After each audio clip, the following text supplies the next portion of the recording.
Good morning, good day, good evening, or good night. Depends when and who watches the video. So here we have something from Japan. Let's get it snappy. Open up the case. The case looks pretty standard for ESP Japan. Voila. And here we have the ESP E2 series NT-7 Evertune model. Black gloss, as you can see. Everything about it is black, fortunately or unfortunately. And furthermore, let's go down to the specs. We have the white graphite nut. We have the 3-piece maple neck. This one doesn't have the stainless steel frets. It has nickel silver frets, if I'm not mistaken. It has the mother of pearl fret markers, 12 inlay mother of pearl ESP, initials, ebony fretboard, but this has this kind of brown marks on it, so it's not that kind of a ebony fretboard that is used on all ESP standards or higher models like ESP USA or original or custom shop. So the ebony fretboard has definitely not the same quality as the old standard. Again, depends. Someone it can bother, somebody doesn't bother with it, so to speak. We have the older body, we have the active EMG pickups, we have 81 in a bridge and 85 in a neck. We have the master volume, master tone, 3-way toggle switch, and this has also a neck through construction. Goto locking tuners, Jim Dunlop strap locks, and it has the Evertune. It's a pretty great tool, to be honest. There are pros and cons. You can set it up so you can change between standard and drop tunings, but it's a little bit more fixed instrument than like a Floyd. But still, you get a room to play around with tunings a little bit and find your ways around and hack. It bends very well. Yeah. The thing is, you're getting it with standard saddles if you haven't put any other specs in. So the thing with standard saddles is I can go from standard B down to drop G without changing the saddles.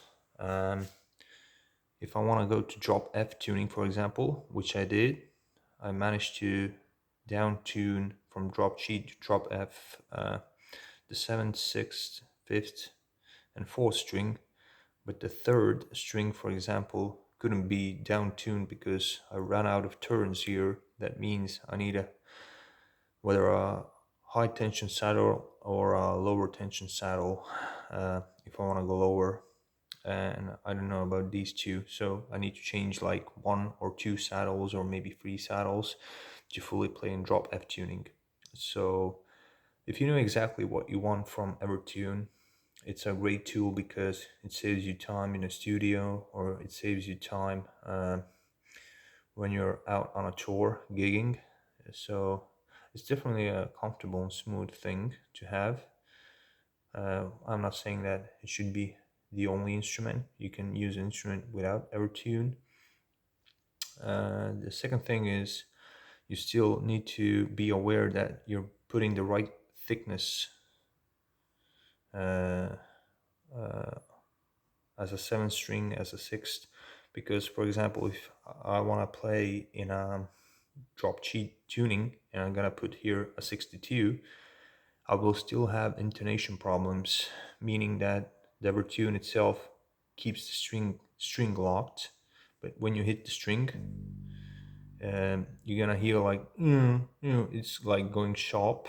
So it indicates you that the wrong string thickness is in place, so you need to put a little bit thicker string, so you would resolve the intonation problem.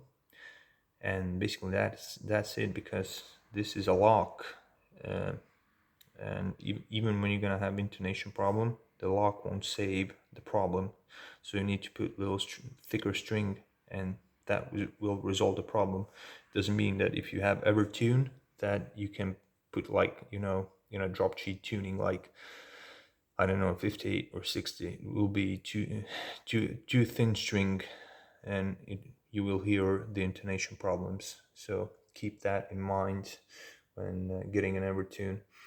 It's a great invention. It's pretty easy once you get it down, how to set the sweet spot so you can bend the strings, and the bridge will remember the tension.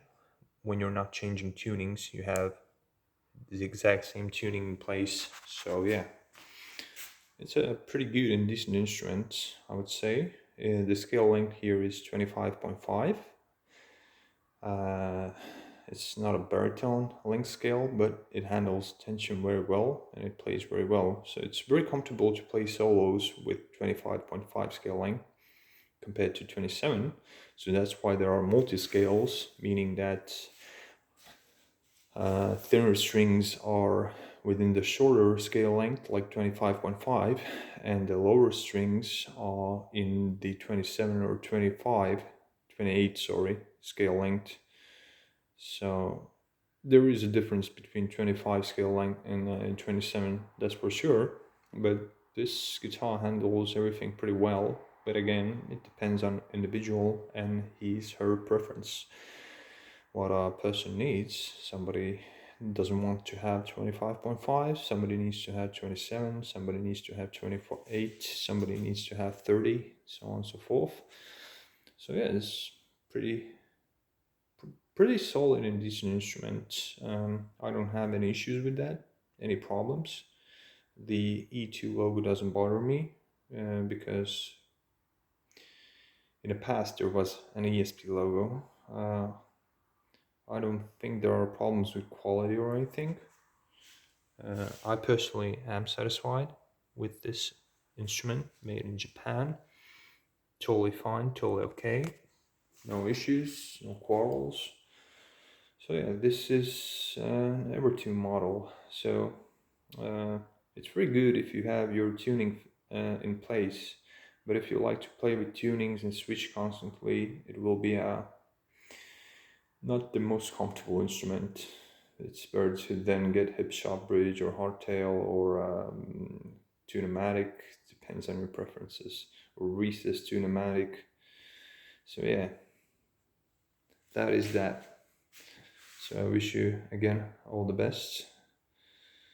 Be nice, be a kick-ass, play guitar, write music, and I wish you all the best and positivity and health, and stay focused.